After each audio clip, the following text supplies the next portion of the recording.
اعوذ باللہ من الشیطان الرجیم، بسم اللہ الرحمن الرحیم۔ ناظرین السلام علیکم، میں ہوں آپ کا میزبان الیاس مغل۔ دنیا بھر میں جہاں مجھے سنا اور دیکھا جا رہا ہے، میری طرف سے آپ سب کو دوسرا روزہ مبارک ہو، اور عرب کے جو مسلمان ہیں ان کا تیسرا روزہ ہے، اور اہلیان پاکستان اور جنوبی ایشیا میں آج دوسرا روزہ ہے۔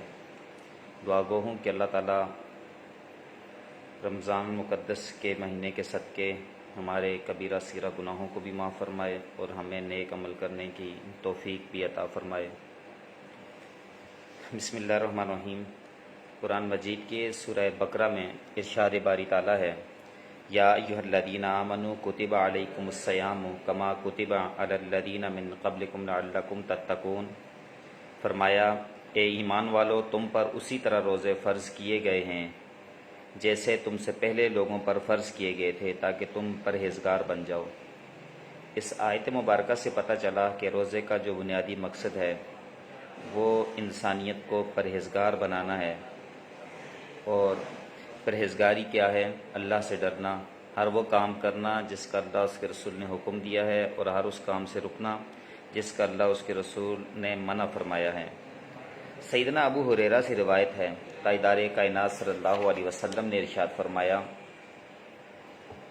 جس نے رمضان کا مہینے میں روزے رکھے ثواب سمجھ کر، اور اس کی نیت تھی اجر کی، تو اللہ تعالیٰ اس کے سابقہ گناہوں کو معاف فرما دیتا ہے۔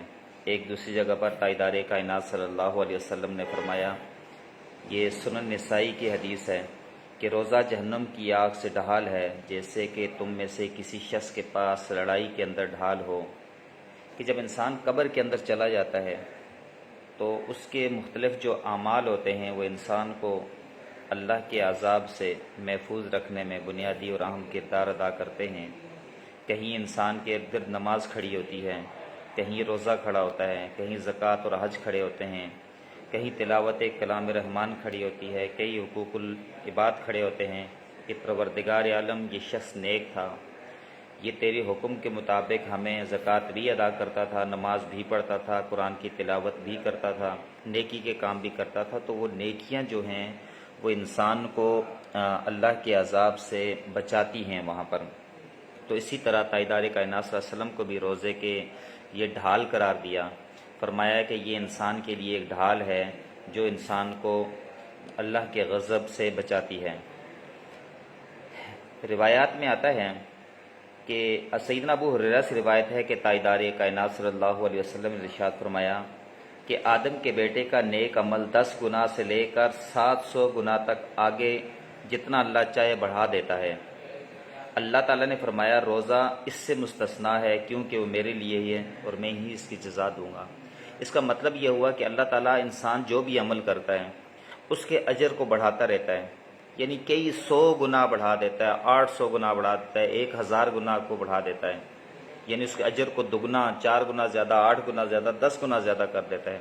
مگر جب روزے کی باری آتی ہے تو اللہ تعالیٰ انسان کے اجر کی لامحدود بڑھاتا ہے۔ فرمایا، الصوم لی انا اجزی بہ، فرمایا روزہ میرے لیے ہے اور میں ہی اس کی جزا دوں گا۔ اب اس میں اللہ نے کوئی لمٹ نہیں رکھی کہ اس کی کتنی جزا دے گا، 100 گنا زیادہ دے گا، 1,00,000 گنا زیادہ دے گا، 1 کروڑ گنا زیادہ دے گا، 1 ارب گنا زیادہ دے گا، اس کی کوئی لمٹ نہیں رکھی۔ فرمایا اس کے ان لمٹ میں ہے جو اپنے بندے کو کیا کروں گا، اس کا اجر عطا کروں گا۔ رمضان وہ مقدس مہینہ ہے جس کے اندر شیاطین کو جکڑ لیا جاتا ہے، اور انسان کو گناہ کی طرف ابھارنے والی 2 ہی چیزیں ہوتی ہیں۔ ایک انسان کا نفس ہوتا ہے جو انسان کو گناہ کی طرف لے کر جاتا ہے، اور ایک شیطان ہوتا ہے جو انسان کو ورغلا کر گناہ کی طرف لے کر جاتا ہے۔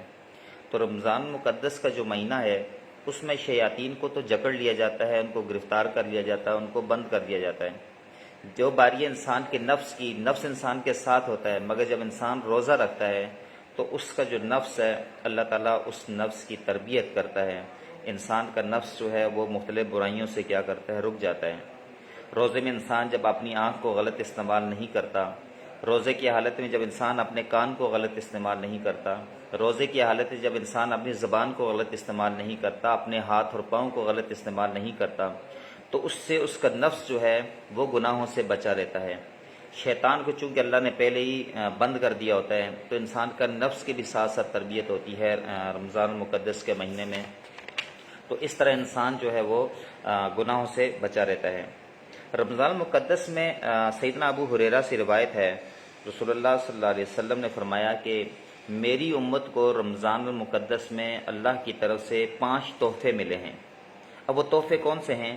پہلا تحفہ یہ ہے کہ جب ماہ مقدس کی پہلی رات ہوتی ہے تو اللہ تعالیٰ ان کی طرف نظر التفات فرماتا ہے، جس پر اللہ کی طرف نظر پڑ جائے وہ کبھی عذاب نہیں دے گا۔ دوسرا یہ شام کے وقت ان کے منہ کی بو اللہ کو کستوری کی خوشبو سے زیادہ پسند ہوتی ہے۔ مطلب جب انسان پورا دن روزہ رکھتا ہے، اللہ کی عبادت میں اپنے وقت کو گزارتا ہے، اپنے ہاتھ کان ہر چیز کو ہر چیز سے روکتا ہے جس کا اللہ اس کے رسول نے منع فرمایا ہوتا ہے، تو اللہ تعالیٰ جو انسان کا روزہ دار ہوتا ہے اس کی جو منہ کی بو ہوتی ہے وہ اللہ تعالیٰ کو اتنی پسند ہے کہ فرمایا کہ وہ کستوری سے زیادہ اس کی خوشبو آتی ہے اس روزے کی وجہ سے۔ یہ اس شخص کے لیے ہے جس کا روزہ اللہ تعالیٰ نے قبول فرما لیا ہے۔ تیسرا فرمایا کہ فرشتے دن رات اس کے لیے بخشش کی دعا کرتے ہیں۔ وہ شخص جو دن کو روزہ رکھتا ہے اور اللہ کی نافرمانیوں سے دور رہتا ہے، اللہ اس کے رسول کا حکم مانتا ہے، تو فرشتے اللہ تعالیٰ مقرر کر دیتا ہے کہ جو اس بندے کے لیے بخشش مانگتے ہیں۔ چوتھا انعام یہ ہے کہ اللہ تعالیٰ اپنی جنت کو حکم دیتے ہوئے کہتا ہے کہ میرے بندوں کے لیے تیاری کر لے اور مزین ہو جا، قریب ہے کہ وہ دنیا کی تھکاوٹ سے میرے گھر اور میرے دار رحمت پہنچ کر آرام کریں۔ یعنی روزہ دار وہ شخص جب روزہ رکھتا ہے تو اللہ کی طرف سے اس کو 5واں انعام کیا ملتا ہے، چوتھا انعام کیا ملتا ہے کہ اللہ حکم دیتا ہے کہ جنت اپنے دروازوں کو کھول دے، تیاری مکمل کر لے، میرا بندہ میری فرمانبرداری کر کے تھکا ہارا جب دنیا سے کوچ کر جائے گا تو اس کو تیرے اندر میں پہنچا دوں گا تاکہ وہ اس آغوش کے اندر وہ آرام دہ زندگی گزارے۔ 5ویں اللہ تعالیٰ کی طرف سے کون سی رحمت اور بخشش ملتی ہے انسان کے لیے؟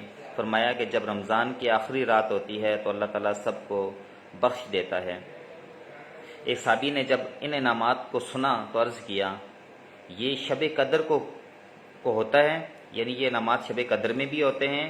تو رسول اللہ صلی اللہ علیہ وسلم نے جواب دیا نہیں، جب تم جانتے نہیں کہ جب مزدور کام سے فارغ ہو جاتے ہیں تب انہیں اس کی مزدوری دی جاتی ہے۔ اللہ تعالیٰ ہم سب کو عمل کی توفیق دے۔ میں آخر میں صرف اتنا ضرور کہوں گا کہ کچھ لوگ ایسے ہوتے ہیں کہ جو صرف بھوک اور پیاس کو روزہ سمجھتے ہیں، حقیقت میں اللہ تعالیٰ کسی کی بھوک اور پیاس کا محتاج نہیں ہے، نہ کسی کو بھوکا اور پیاسا رکھنا چاہتا ہے۔ اللہ تعالیٰ جب روزہ جو انسان پر فرض کیا گیا ہے تو اس کے پیچھے ایک اللہ تعالیٰ کی حکمت ہے۔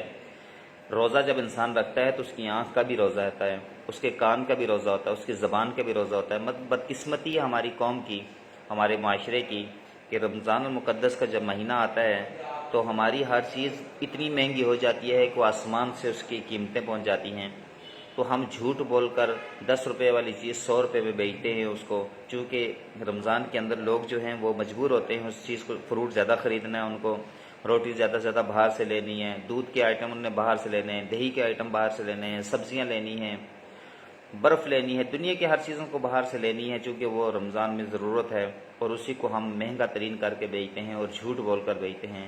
اللہ تعالیٰ ہمارے حال پر رحم کرے اور مسلمانوں کو عمل کی توفیق دے۔ علامہ نے اس لیے کہا تھا کہ عمل سے زندگی بنتی ہے، جنت بھی جہنم بھی، یہ خاکی اپنی فطرت میں نہ نوری ہے نہ ناری ہے۔ اپنے میزبان الیاس مغل کو دیجیے اجازت۔ اللہ حافظ، اپنا بہت سارا خیال رکھیے گا۔